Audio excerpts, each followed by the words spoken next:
राज्य विधिमंडळ लिहिलं मी. राज्य विधिमंडळ स्टेट लेजिस्लेचर.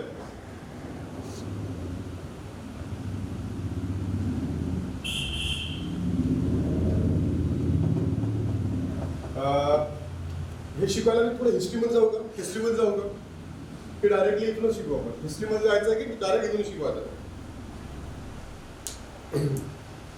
ठीक आहे, चला व्हेरी गुड, चालेल. राज्य विधिमंडळ स्टेट लेजिस्लेचर, राज्य विधिमंडळ स्टेट लेजिस्लेचर टॉपिकचं नाव आहे. आणि आज आपण त्याला डिटेलमध्ये अनालिसिस करणार आहोत. तर मला फक्त 2 शब्द शिकवायला, युनिटरी आणि फेडरल. युनिटरी आणि फेडरल. युनिटरी म्हणजे काय? एकात्मिक. आणि फेडरल म्हणजे संघराज्य. काय डिफरन्स काय दोघांमध्ये सांगा बरं मला. या 2 शब्दांमध्ये काय डिफरन्स आहे सांगा बरं मला. काही माहिती तुम्हाला? एकात्मिक आणि संघराज्य यामध्ये काय डिफरन्स आहे तुम्हाला माहिती? सांगा मला. या 2 शब्दामध्ये काय डिफरन्स आहे तुम्हाला माहिती आहे का? एकात्मिक म्हणजे काय आणि संघराज्य पद्धती म्हणजे काय? चुकलं तर चालेल, काही प्रॉब्लेम नाही, मी कोणाला रागवणार नाही. पण विद्यार्थ्यांना जेव्हा तुम्ही पार्टिसिपेट करणार ना, व्हेरी गुड, डिस्ट्रीब्युट ऑफ अगदी बरोबर, व्हेरी गुड व्हेरी गुड. हा बघा, संघराज्य म्हणजे काय? Distribution of power. म्हणजे काय? अधिकारांची विभागणी करणं. Distribution of powers. आणि युनिटरी म्हणजे काय? पॉवर एकत्र आहे. म्हणजे फॉर एक्झाम्पल तुम्हाला माहिती आहे, तुमच्या देशामध्ये इंदिरा गांधी आयरन लेडी म्हणतो. जेव्हा आपल्या देशामध्ये आणीबाणी लागली होती, जे पॉवर आहे सगळी तिच्याजवळ होते, कोणाजवळही नव्हते जगात भारतामध्ये. फक्त पॉवर त्या सेंटरकडे होते. म्हणजे एकात्मिक सरकार. एकात्मिक म्हणजे काय? सगळे पॉवर माझ्याजवळ असेल, सगळे पॉवर माझ्याजवळ असेल, बरोबर. आणि विद्यार्थी मित्रांनो, फेडरल स्ट्रक्चर म्हणजे काय? हे केंद्र आहे, हे केंद्र आहे. पण केंद्र काय करणार? सगळे पावर कोणाला? राज्यांना वाटून देणार, बरोबर. कोणाला वाटून देणार? राज्यांना वाटून देणार. म्हणजे काय विद्यार्थ्यांना, आपला देश काय आहे? फेडरल स्ट्रक्चर आहे. म्हणजे तुम्हाला हा एक प्रश्न कसा विचारतो माहिती आहे का? नॉर्मल कंडिशन मध्ये सध्याच्या स्थितीमध्ये भारत हे एकात्मिक सरकार म्हणतं की संघराज्य सरकार म्हणतं? कोणतं आहे? संघराज्य सरकार. म्हणजे काही केंद्राचे अधिकार आहे, बरोबर, काही केंद्र सरकारचे अधिकार आहेत, त्याला आपण युनियन म्हणतो, म्हणजे संघाचे अधिकार आहेत. पण संघाने काही अधिकार वाटून दिले राज्यांना. म्हणजे महाराष्ट्राला वेगळे दिले आहेत, आंध्र प्रदेशला वेगळे दिले आहे, गुजरातला वेगळे आहे, बरोबर, कर्नाटक, केरला, तामिळनाडू सगळे अधिकार वाटून दिलेले आहेत, बरोबर. पण विद्यार्थी मित्रांनो, जेव्हा आपण सेंट्रलायझेशन म्हणतो किंवा युनिटरी म्हणतो, तेव्हा सगळे अधिकार कोणाजवळ आलेले आहे? केंद्राकडे. आणि विद्यार्थी मित्रांनो, ही जी कंडिशन असते भारतामध्ये, हे विद्यार्थी मित्रांनो आपल्या देशामध्ये जेव्हा राष्ट्रीय आणीबाणी लागतं ना तेव्हा येतं. हे कधी कंडिशन येतं? जेव्हा आपल्या देशामध्ये राष्ट्रीय आणीबाणी लागतं तेव्हा सगळे पॉवर कोणाजवळ येऊन जातं? केंद्र सरकारकडे. बघा, सगळे पॉवर बघा माझा आहे, म्हणजे राज्यांकडून सगळे पॉवर पुढे आले आहे तुमच्या केंद्र सरकारकडे, बरोबर. आणि विद्यार्थी मित्रांनो, इथे जर म्हटलं संघराज्य पद्धती म्हणजे काय?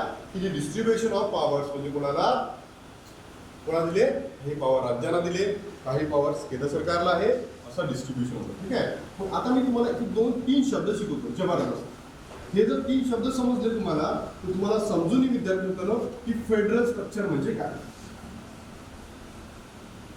तुम्ही 3 शब्द नेहमी ऐकलेला, तर तुम्हाला त्याचा अर्थ आजपर्यंत कळलेला नसा की 3 शब्द म्हणजे नेमकं काय. ठीक आहे, बघा मी लिहितो.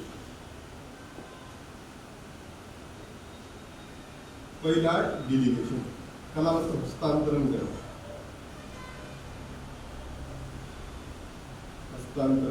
दुसरं डिव्होल्यूशन. Third decentralisation. विद्यार्थी मित्रांनो समजून घ्या, सगळ्यांना सांगतात, कारण की तुम्हाला इथे समजणार आहे, नंतर कुठेही समजणार नाही की ऍक्च्युली आपल्या देशामध्ये संघराज्य पद्धती आहे म्हणजे नेमकं काय आहे, राज्य विधिमंडळ आहे म्हणजे नेमकं काय आहे, बरोबर. हे जर तुम्हाला समजलं ना, अख्ख्या जगामध्ये तुमच्यासोबत डिबेट करायला जरी कोणीही आलं नाही ते, तरी विद्यार्थी मित्रांनो तुम्ही चुकणार नाही, बरोबर. डिसेंट्रलायझेशन म्हणजे विकेंद्रीकरण करणं,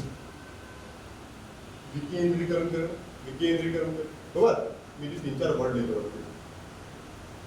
तीन चार वर्ड लिहू. पहिला लिहितो मी ऑथॉरिटी. पहिला शब्द आहे माझा ऑथॉरिटी. दुसरा शब्द आहे माझा पॉवर. Power and responsibility. तिसरा शब्द आहे माझा डिसिजन मेकिंग.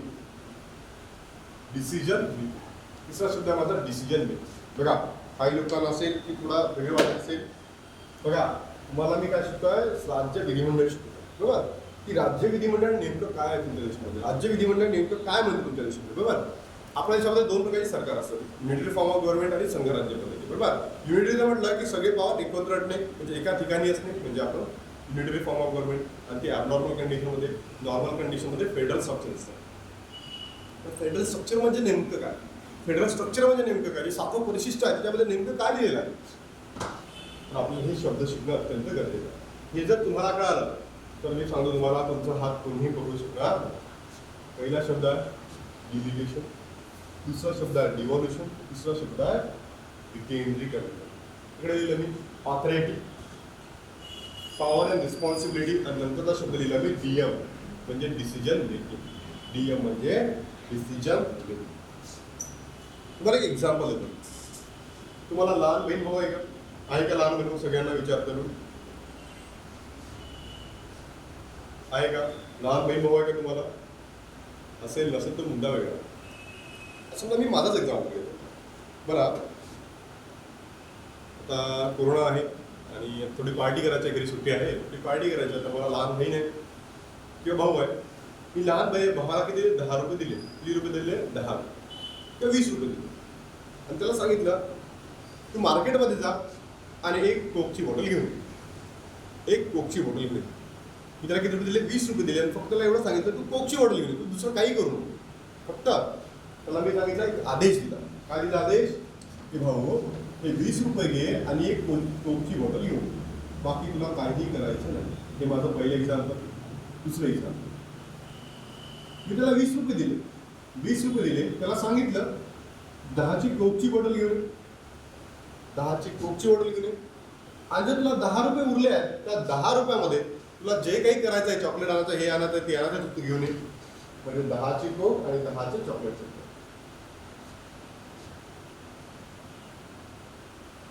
मी त्याला थर्ड एक्झाम्पल मध्ये 20 रुपये दिले आणि त्याला म्हटलं मला कोल्ड्रिंक प्यायचं आहे. त्याला काय म्हटलं मी, मला कोल्ड्रिंक प्यायचं आहे. तिकडे काय कर, तुला तुझं घेऊन देतं, मला काही सांगू नको.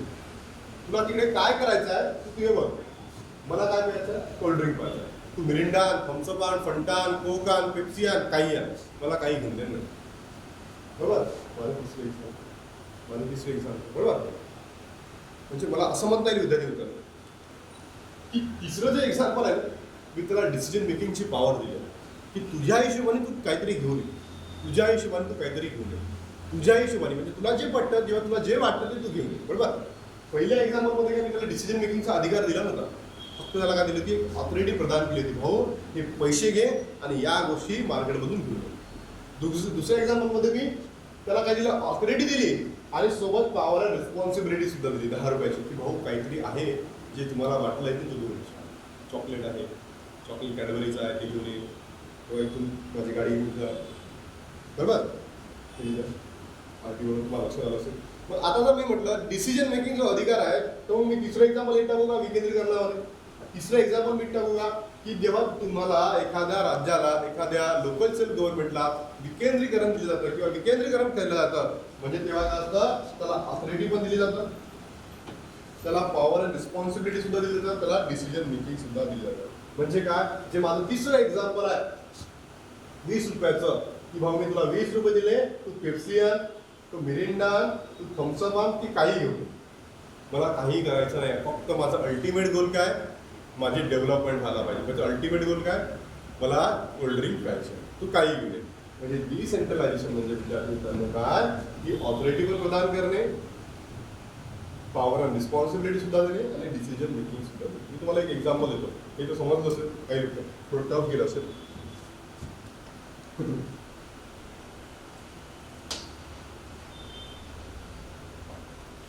आपली अकॅडमी ज्ञान प्रबोधिनी अकॅडमी, तुम्ही जिथे क्लास करता तिथे बरोबर. जे आपल्या अकॅडमीचे हेड आहेत, जे आपल्या कमिटीचे हेड आहेत, त्यांना हा अधिकार आहे का? त्यांना हा अधिकार आहे का सांगा मला? सेंट्रल डिसेंट्रलायझेशन अधिकार आहे का सांगा बरं मला? आता बोला माझ्यासोबत. विचारतोय, जे आपल्या अकॅडमीचे जे हेड आहेत, for example Devendra Vishram sir, बरोबर, यांना हा अधिकार आहे का? ऑथॉरिटी आहे का त्यांना? त्यांना पॉवर अँड रिस्पॉन्सिबिलिटी आहे का? त्यांना डिसिजन मेकिंग आहे का? बघा मी तुम्हाला सांगतो, त्यांना सगळ्या गोष्टी आहेत. त्यांनी आम्हाला अपॉइंटमेंट केलं, बरोबर, त्यांनी आम्हाला अपॉइंटमेंट केलं. महत्त्वाचा मुद्दा. दुसरा मुद्दा की ते आणि पॉवर अँड रिस्पॉन्सिबिलिटी तुमच्यासाठी हे सगळं ऑर्गनाईज केलं, ऑनलाईन कनेक्शन, बरोबर, तुमच्यासोबत कसं कुठपर्यंत पोहोचायचं हे ऑर्गनाईज करणं त्याची रिस्पॉन्सिबिलिटी, बरोबर, आणि सोबत त्यांचं डिसिजन मेकिंग होतं की नाही आपल्याला ऑनलाईन घ्यायचं आहे, बरोबर. त्यांनी जर म्हटलं की ऑनलाईन नसतं घ्यायचं तर आपण इथपर्यंत पोहोचलो असतो. म्हणजे विद्यार्थी मित्रांचे आपल्या अकॅडमीचे हेड आहे त्यांना काय म्हणतो आपण? डिसेंट्रलायझेशन, की त्यांना सगळे अधिकार आहेत. हा शब्द कोणाला घाला? विकेंद्रीकरण. की विकेंद्रीकरण करणे म्हणजे विद्यार्थी मित्रांनो काय करणे हो? तुम्हाला डिसिजन मेकिंगचा अधिकार असतो. किती लोकांना समजलं? विकेंद्रीकरण म्हणजे काय? Very good. प्रज्ञाला क्लिअर झालं? बाकी लोक? Rajat very good. Mayur very good. कळलं? म्हणजे डिसेंट्रलायझेशन म्हणजे विकेंद्रीकरण करणे म्हणजे विद्यार्थी मित्रांनो काय हो? तुम्हाला ऑथॉरिटी पण देणे, तुम्हाला पॉवर पण असणे, तुम्हाला डिसिजन मेकिंग असते, बरोबर. आता डिव्हॉल्युशन. डिव्हॉल्युशन म्हणजे काय? फक्त ऑथॉरिटी असतो, सोबत पॉवर अँड रिस्पॉन्सिबिलिटी असते, पण तुम्हाला इकडे दिले नाही. दुसरे आपले सर आहे अजय सर, बरोबर. मला माहिती असेल तुम्हाला अजय सर आहे आपल्याकडे. त्या अजय सरांना डिसिजन मेकिंगचा अधिकार आहे. डिसिजन मेकिंगचा अधिकार आहे का अजय सरांना? ठीक आहे, ऑथॉरिटी आहे त्यांच्याकडे, त्यांच्याकडे पॉवर अँड रिस्पॉन्सिबिलिटी आहे, पण ते स्वतःच एखादी निर्णय घेऊ शकत नाही. आपल्या अकॅडमीच्या चांगला दृष्टिकोन ते का स्वतः निर्णय घेऊ शकत नाही, बरोबर. तो अधिकार कोणाचा आहे? जे आपल्या क्लासचे जे हेड आहेत त्यांना तो अधिकार दिलेला आहे, पण अजय सरांना तो अधिकार दिलेला नाही. इतकं लक्षात आलं असेल. म्हणजे डिव्हॉल्युशन म्हणजे विद्यार्थी मित्रांनो काय? तुम्हाला ऑथॉरिटी मिळणे, सोबत काय मिळणं? पॉवर अँड रिस्पॉन्सिबिलिटी, पण तुम्हाला डिसिजन मेकिंग मिळणं कळतं. आम्ही डिलिगेशन म्हणजे आम्ही टीचर, आम्हाला ना डिव्हॉल्युशन आहे ना डिसेंट्रलायझेशन आहे. आम्ही एक ऑथॉरिटी दिली आहे की भाऊ तुम्ही याला, तुम्ही एवढ्या लेक्चरमध्ये आमचा सिलेबस संपवून द्या, करता. म्हणजे तुम्हाला एवढं समजलं पाहिजे की जे आम्ही आहोत ते डिलिगेशन दिलं आहे की भाऊ तुम्ही या एवढं लेक्चर घ्या आणि या एवढ्या टॉपिकमध्ये तुमचा सिलेबस संपवून द्या, बरोबर. म्हणजे आम्हाला काय मिळालं विद्यार्थी? आम्ही कोण आहे ते? डिलिगेशन. म्हणजे तुम्हाला लक्षात ठेवायचं असेल तर किरण सर आणि मला फक्त डिलिगेशन दिलं. मला पॉवर अँड रिस्पॉन्सिबिलिटी पण नाही आणि मला डिसिजन मेकिंग सुद्धा नाही, कारण की मी काहीच करू शकत नाही. डिव्हॉल्युशन म्हणजे काय? की तुमचे अजय सर, त्यांच्याकडे काय ऑथॉरिटी आहे बघू शकत तिकडे, आणि तिथे काहीतरी अधिकार सुद्धा त्यांना प्रदान केलेले आहे, बरोबर. ते बसायचं, तुम्ही गुगल मीटला आले त्याला ॲडमिट करायचं, ॲक्सेप्ट करायचं ते रिक्वेस्ट, बरोबर. ते म्हणजे त्यांना डिव्हॉल्युशन. आणि डिसेंट्रलायझेशन म्हणजे आपल्या क्लासचे. सगळं क्लिअर झालं का? तिन्ही शब्द क्लिअर झाले का? हा शब्द 2017ला UPSCने विचारलेला होता. डिव्हॉल्युशन म्हणजे काय? 2017चा UPSCचा प्रश्न आहे, डिव्हॉल्युशन म्हणजे काय? सगळ्यांना क्लिअर झालं? एकदा सांगू ना मला, सगळ्यांना क्लिअर झालं का?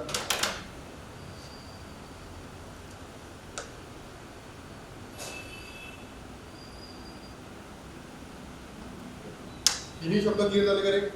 मग तिन्ही शब्द जर क्लिअर झाले असेल, तुम्हाला आता पुढचं कळणार आहे, राज्य विधिमंडळ कळणार आहे. जर नाही कळलं असेल तर मला अजून विचारा, मी सांगतो.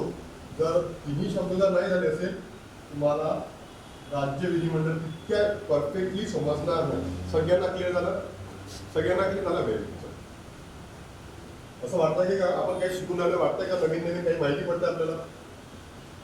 असं वाटत आहे का तुम्हाला की आपल्याला नवीन नवीन माहिती पडतं माझ्या लेक्चरमधून? जुनच माहिती पडतं.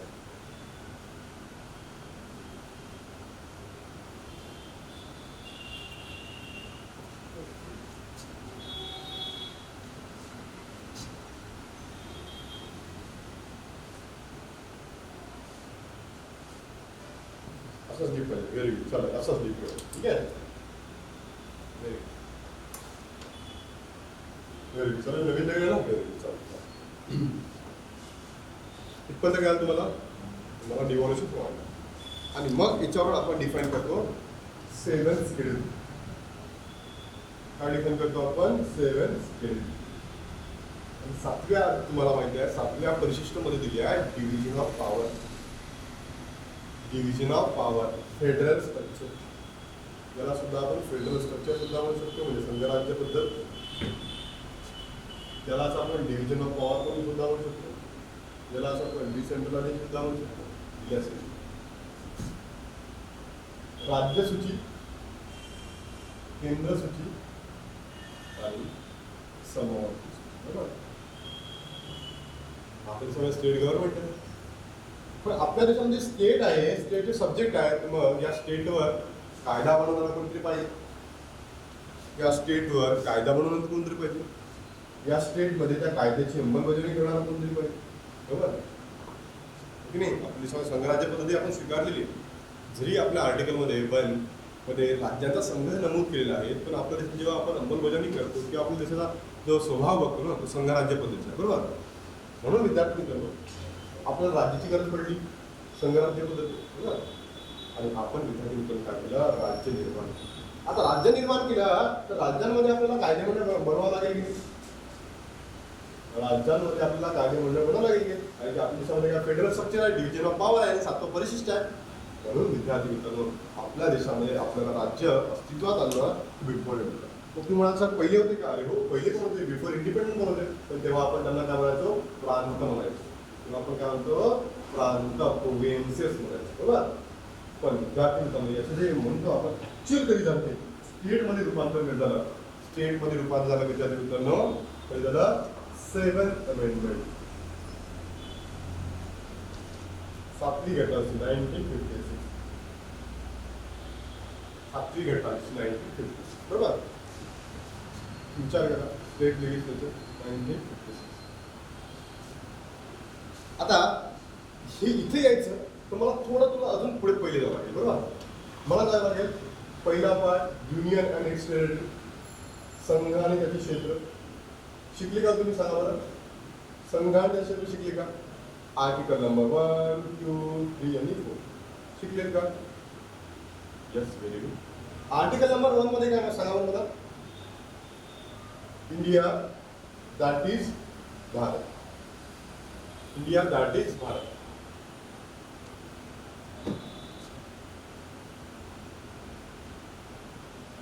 India that is Bharat. बरोबर, अँड इंडियाचं स्टेटस दिलं आहे union of state. Union of state म्हणजे राज्यांचा संघ. पण याच्यामध्ये संघराज्य मेन्शन केले नाही ना. तुम्हाला एक प्रश्न विचारतो, ही आर्टिकल नंबर 1 मध्ये जो आपण सध्याच्या परिस्थितीमध्ये संघराज्य पद्धती ते मेन्शन आहे का? नाही, ते मेन्शन आहे काय, राज्यांचा संघ नमूद आहे. बरोबर, पण राज्यांचा संघ नमूद असेल याच्याबद्दल काय डॉक्टर बाबासाहेब आंबेडकरांचे विचार होते, सगळे विचार होते तुमच्यासमोर ठेवतो.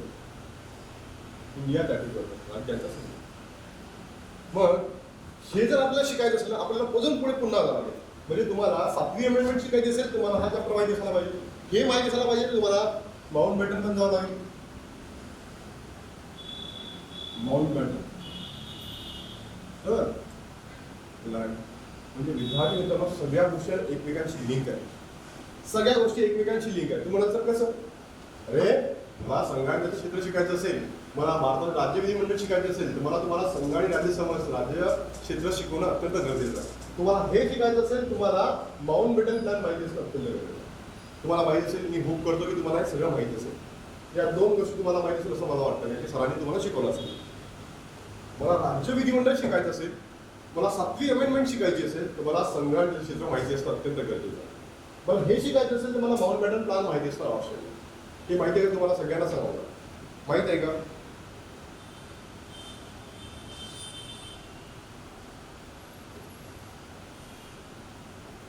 सांगा मला, तुम्हाला माहिती आहे सगळ्यांना?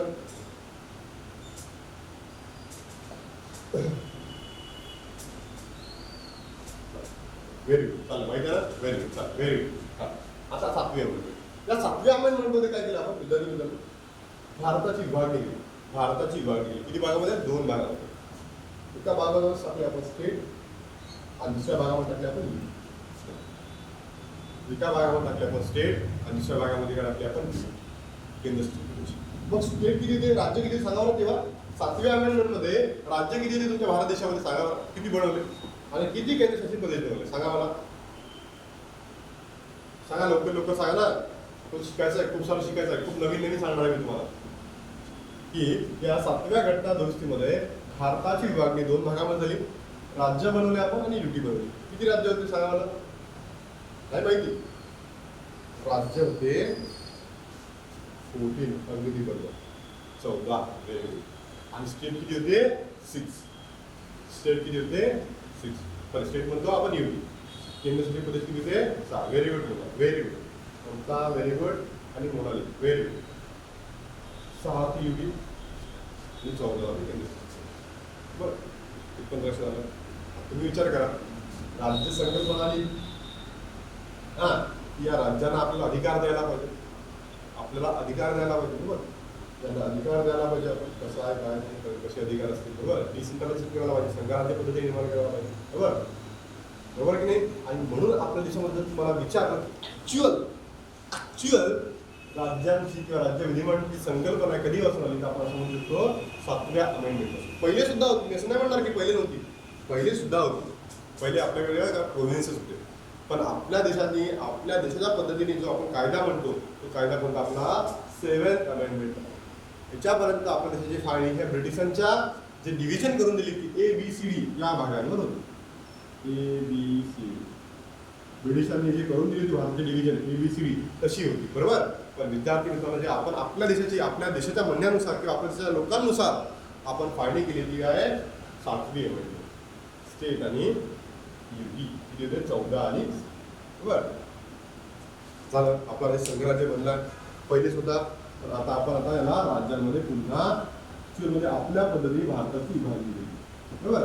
युटी 7वी अमेंडमेंट.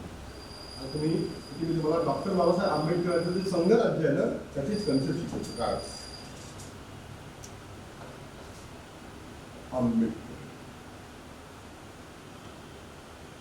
आंबेडकरांची संघराज्य पद्धती काय.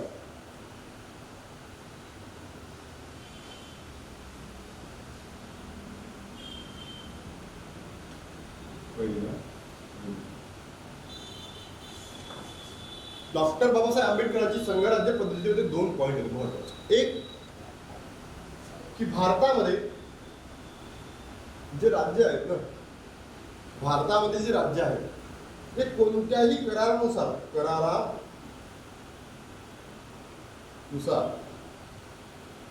भारतात आलेले नाही.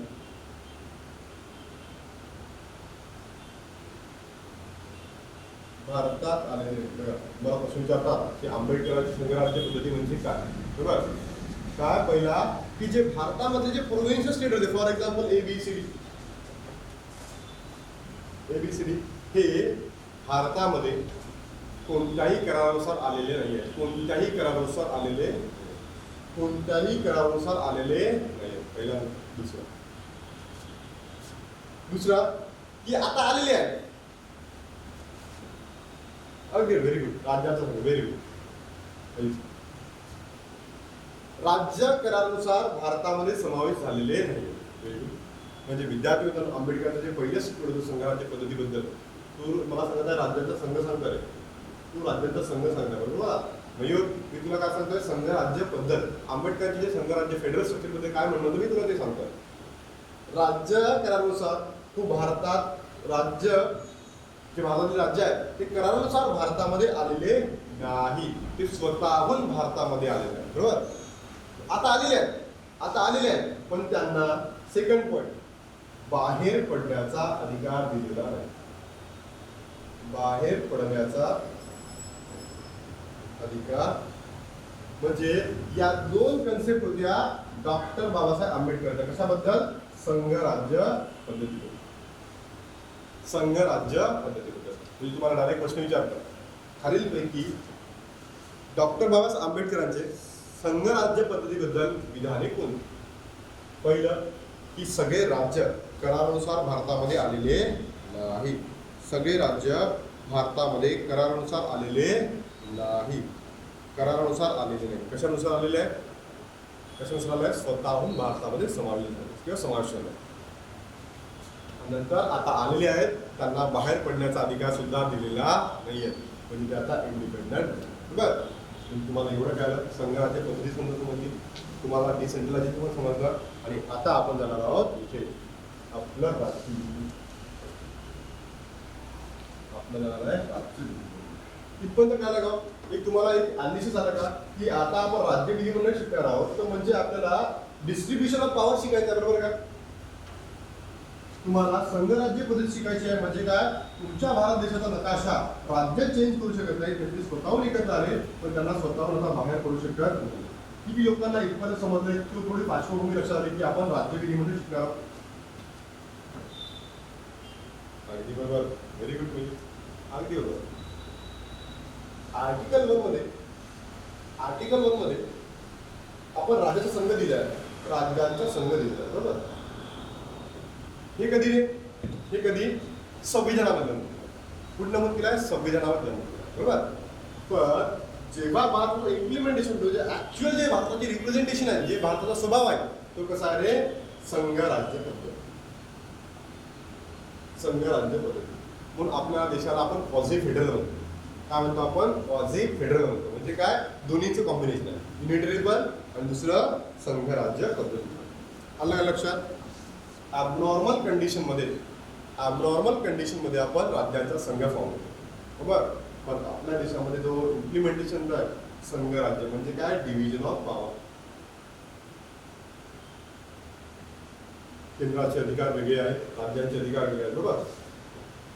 आलं लक्षात? सगळ्यांना कळालं का?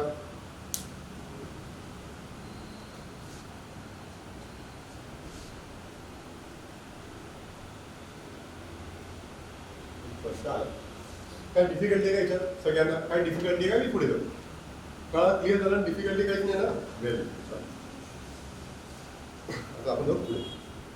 मग मला सांगा, जर मला राज्यांमध्ये कायदा बनवायचा आहे, फॉर एक्झाम्पल कायदा फॉर्म करायचा, मला राज्यामध्ये त्या कायद्याची अंमलबजावणी करायची, कार्यकारी मंडळ शिकावं, बरं. म्हणून विद्यार्थी मित्रांनो, तुमच्या राज्यामध्ये ना राज्य विधिमंडळामध्ये काय करतो आपण, आपल्या देशामध्ये इम्प्लिमेंट करतो. तेही तुमच्या अमेंडमेंटनंतर 7व्या. मग तुम्हाला प्रश्न पडला असेल, सर 14 राज्य होते आपल्याकडे, 14 राज्य, मग आपण इथपर्यंत कसं काय आलं, 28 पर्यंत, 29 पर्यंत गेलो होतो. आता जम्मू काश्मीरला बरं झालं कमी केलं, बरं. तर आपण इथून 14 पासून 28 पर्यंत कसं पोहोचलो, हा सगळ्यात महत्त्वाचा मुद्दा. 14 पासून आपण 28 वर कसा पोहोचलो, हा सगळ्यात महत्त्वाचा मुद्दा. आपला सिलेबस वाढवला होता, भारताने आपला सिलेबस वाढवला. तुम्हाला माहित आहे, एक राज्य निर्माण केलं, त्या राज्याच्या राज्यपालापासून मुख्यमंत्र्यापासून सगळं तुम्हाला लक्षात ठेवावं लागतं, बरोबर. म्हणजे तुमचा सिलेबस वाढवा, दुसरं काही. मग सर तुम्ही म्हणाला, सर एवढं राज्य का फॉर्म केले, 14 होते, 28 होते, बरोबर. आणि मोठं घर चांगलं असतं, जॉईंट फॅमिलीचं खूपच चांगलं असतं, बरोबर. पण त्याच्यामध्ये जॉईंट फॅमिली तेवढेच काय दुष्परिणाम, सिंगल फॅमिली असते त्याचे परिणाम सुद्धा चांगले परिणाम, बरोबर. आणि हे जर देशाबद्दल जर विचार करतो म्हटलं, तर आपल्या देशामध्ये जो रिजनल डेव्हलपमेंट आहे ना, रिजनल डेव्हलपमेंट खूप कमी झालेली आहे, बरोबर. ती जर व्हायची असेल तर म्हणून आपल्या देशाची फाळणी आपण 14 पासून 18 पर्यंत गेलो, 28 पर्यंत गेलो. हा अगदी व्हेरी गुड. तेच रिजनल गव्हर्नमेंट, बरोबर. पण मग प्रश्न येतो की या 28 राज्यांमध्ये किंवा या 14 राज्यांमध्ये इथले शासन चालवणं, इथलं प्रशासन चालवणं, इथे कायदे बनवणं, त्या कायद्याची अंमलबजावणी करणं, यासाठी कोणतरी पाहिजे की नाही. कारण की आपल्या देशाचा स्वभाव तो आहे, संघराज्य पद्धती म्हणतो, बरोबर. संघराज्य पद्धती जर असेल तर त्यांना काहीतरी एक्स्ट्रा पॉवर द्यायला पाहिजे की नाही, त्यांना अधिकार द्यायला पाहिजे की नाही, द्यायला पाहिजे विद्यार्थी. म्हणून आपल्या देशामध्ये राज्य विधिमंडळ स्थापन केलं. आणि राज्य विधिमंडळ म्हणजे विद्यार्थी मित्रांनो, तुमच्या देशामध्ये जसं केंद्र सरकारचं काय पार्लिमेंट, सेम राज्य सरकारचा पार्लिमेंट म्हणजे राज्य विधिमंडळ, राज्य सरकारचं पार्लिमेंट म्हणजे राज्य विधिमंडळ, बरोबर. आता राज्य विधिमंडळ जर मला शिकायचं असेल तर मी तुम्हाला याला 3 भागांमध्ये शिकवतो. एक गव्हर्नर म्हणजे राज्यपाल, राज्य विधिमंडळ is a combination of 3 parts, governor, दुसरा विधानसभा SLA स्टेट लेजिस्लेटिव्ह असेंब्ली नंतर स्टेट लेजिस्लेटिव्ह बरोबर. म्हणजे तुमच्या एवढं लक्षात आलं असेल की आता आपण जर राज्य विधिमंडळ शिकणार आहोत तर आपण काय शिकणार आहोत गव्हर्नर, एसएलए आणि एसएलसी बरोबर. तुम्हाला सांगा प्रत्येक राज्यामध्ये राज्यपाल असतो का? प्रत्येक राज्यामध्ये राज्यपाल असतो का? प्रत्येक राज्यामध्ये राज्यपाल असतो का? हो की नाही? असतो ना राज्यात, प्रत्येक राज्यामध्ये का नाही? तुमचा असेल ना, राज्यपाल असेल ना, व्हेरी गुड. प्रत्येक राज्यामध्ये राज्यपाल असेल. केंद्राचा मंत्री प्रतिनिधी पाहिजे की नाही? असतो प्रत्येक राज्यामध्ये. प्रत्येक राज्यामध्ये विधानसभा असेल का? प्रत्येक राज्यामध्ये विधानसभा असेल का? अरे त्या बाबतीत मी तुम्हाला समजून जायला. आणि प्रत्येक राज्यामध्ये सध्याच्या परिस्थितीमध्ये विधान परिषद आहे का? प्रत्येक राज्यांमध्ये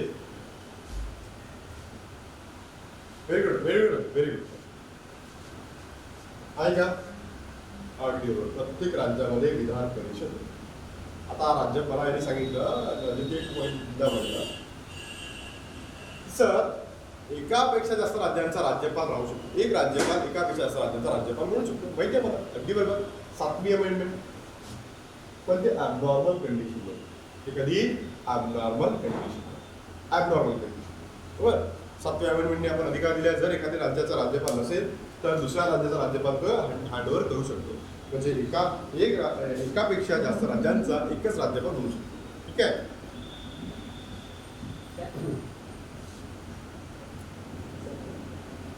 बरोबर.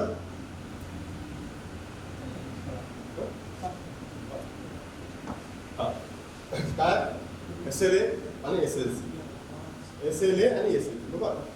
पण प्रत्येक राज्यामध्ये एसएलए आहे म्हणजे विधानसभा आहे. पण काही राज्यांमध्ये विद्यार्थ्यांना फक्त एसएलसी आहे. पूर्ण राज्यांमध्ये एसएलसी नाही बरोबर. पूर्ण राज्यांमध्ये एसएलसी नाही म्हणजे विधान परिषद. तुम्हाला सांगा कोणती राज्य आहे त्याच्यामध्ये? कोणती राज्य आहे त्यामध्ये विधान परिषद नाही आहे? किंवा असे कोणते राज्य आहे त्याच्यामध्ये विधान परिषद आहे? त्यामध्ये कोणती राज्य आहे? Very good. चला सांगा मला असे कोणते राज्य आहे त्याच्यामध्ये विधान परिषद आहे? नाही माहिती का? सांग. महाराष्ट्रामध्ये आहे का? महाराष्ट्रामध्ये आहे का विधान परिषद? हे तर सुद्धा माहिती सुद्धा आहे का महाराष्ट्रामध्ये? Very good. एमपी मध्ये आहे का? एमपी मध्ये लिहितोय, मला माहिती नाही, मला तुम्ही सांगायचं. एमपी मध्ये ठीक आहे. मग मी कर्नाटका लिहू का? कर्नाटका. मी तेलंगणा लिहू का? तेलंगणा. मी आंध्र प्रदेश लिहू का? मी हे लिहू का? काम त्याला यूपी लिहू का? मी बिहार लिहू का?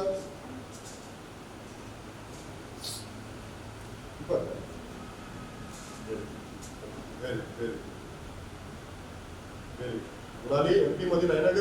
मोनाली एमपी मध्ये नाहीये. मोनाली एमपी मध्ये नाहीये. ठीक आहे. एमपी मध्ये नाहीये. तुम्ही लिहिलं म्हणून लिहिलं. एमपी मध्ये लिहिलं नाहीये. ठीक आहे. बघा मग सांगतो. Article number 169. Article number 169 169. हा प्रश्न तुम्हाला खूपदा विचारला आहे. कलम नंबर 169 म्हणजे का? एखाद्या राज्यामध्ये विधान परिषद फॉर्म करायची असेल तर विधानसभेचा अधिकार किंवा अबॉलिश करायचे असेल, नष्ट करायचे असेल तर विधानसभेचा अधिकार. एमपी मध्ये नाही आहे. महाराष्ट्र, कर्नाटक, तेलंगणा, आंध्र प्रदेश, यूपी आणि बिहार. मला जर अटलास काढायचा असेल भारताचा तर मग मी माझ्या आजूबाजूचे काढून घेतो सर. लक्षात ठेवा तरी हा महाराष्ट्र आहे माझा बरोबर. इथे खाली कर्नाटक आहे, इथे आंध्र प्रदेश आहे. पहिले पुढे होता, आता तेलंगणा झाला आणि इकडे आंध्र प्रदेश. हे 4 आजूबाजूचे स्टेट. आणि 2 तुम्हाला माहिती आहे मागासवर्गीय स्टेट, यूपी आणि बिहार. यूपी आणि बिहार बरोबर.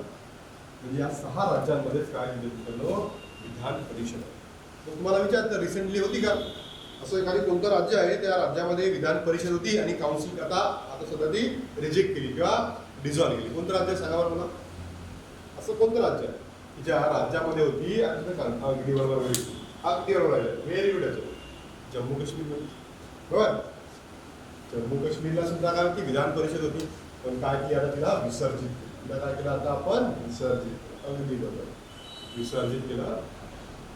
मग आता हे आंध्र प्रदेश पण एक राज्य आहे, इथे सुद्धा एक प्रस्ताव आलेला, इथे सुद्धा काय राहतो एक प्रस्ताव आलेला की विधान परिषद काय करा विसर्जित करा, विधान परिषद काय करा विसर्जित करा. बरोबर का माहिती का महत्वाचा मुद्दा का आणलं होतं माहिती का तुम्हाला, तुम्ही म्हणजे घरी जाऊन हसाल किंवा तुम्ही हसाल का माहिती का, या विधान परिषदेने एका बिलला मंजुरी नाही म्हटलं होतं, मंजूर देत नाही म्हणे. तुम्ही जा जे विधानसभेने जे बिल पाठवलं होतं कुठे विधान परिषदेकडे, तर विधान परिषद काय म्हणे मी पास करत नाही म्हणे. म्हणून त्या कोणते जे आपले आंध्र प्रदेशचे सध्याचे सीएम आहेत ना, त्याने काय म्हटलं ठीक आहे नको करू, मी तुलाच बरखास्त करतो कारण की तो माझ्याकडे अधिकार. म्हणजे विचार करा आपल्या देशामध्ये जबरदस्त, तू करते का सांग, नाही तर मी तुला बंद करतो. तू म्हणतो ना हो म्हणते का नाही सांग, आईला धमकी देतात, आई मला आज हे पाहिजे, आज मला जेवायला हे पाहिजे, नाही जर करशील ना मी हे काम करणार नाही. मुलींचं तसं असतं आणि मुलांचं तर बिलकुल मला हे पाहिजे. लहान बाळ सांगतो भाऊ तिथं का मला स्कीव पाहिजे, नाही देत बघाबघ करतो तुला. बरं म्हणजे विधान तुम्हाला सांगतोय की आपल्या देशामध्ये जबरदस्त आहे, जबरदस्त म्हणजे जबरदस्त. जर विधानसभेतून एखादं जर बिल गेलं, विधानसभेतून एखादं बिल गेलं पहिलं विधान परिषदेत, विधान परिषद तुम्ही काय म्हटलं अरे भाऊ आपण नाही करू शकत हे बिल पास, तर हा त्या युपीच्या सीएमनी काय केलं त्याला विसर्जित करून टाकलं. पुढे खतरनाक म्हणजे आला होता प्रस्ताव त्याने विसर्जित केलं होतं, पण त्याला आता प्रस्ताव केला त्याला पारित केलं कुठून विधानसभेमधून. पण विद्यार्थी विधान जोपर्यंत हे विधेयक पार्लिमेंटमध्ये पास होणार नाही सामान्य बहुमताने तोपर्यंत हे संपणार, तोपर्यंत हे संपणार. म्हणजे जर तुम्हाला आत्ता प्रश्न विचारला 2020ला की कोणत्या राज्यांमध्ये विधान परिषद आहे, हे महाराष्ट्र, कर्नाटक, तेलंगणा, आंध्र प्रदेश, यूपी आहे. समजलं का? किती राज्यामध्ये आहे? 6. तुम्ही म्हणाल सर बरोबर आहे का? हो अगदी बरोबर आहे. विद्यार्थी मित्रांनो अगदी बरोबर आहे. अजून आंध्र प्रदेशला पास झालेलं नाही आहे, पार्लिमेंटने अजून प्रस्ताव दिलेला नाही आहे. त्यांच्या विधानसभेमध्ये ते पास झालेले आहेत, पण जोपर्यंत पार्लिमेंटचे सिग्नेचर लागत नाही तोपर्यंत ते काय होत मित्रांनो, काय होते की इथून बरखास्त केल्या जाणार नाही, बरखास्त केलं. मग रिसेंटली तुम्हाला प्रश्न येतो जम्मू काश्मीरचं बरखास्त झालं का? जम्मू काश्मीरचं काय झालं? बरखास्त झालं. जम्मू काश्मीर काय झाली? बरखास्त. जम्मू काश्मीरची विधानसभा काय झाली? विधान परिषद काय झाली? बरखास्त. बरोबर, म्हणजे आपण तिला विसर्जित करू टाकलं. तुम्हाला माहिती आहे देशामध्ये Jammu Kashmir reorganisation application act 2019 त्याच्यानुसार आपण सगळं ठीक आहे. एक मिनिट मला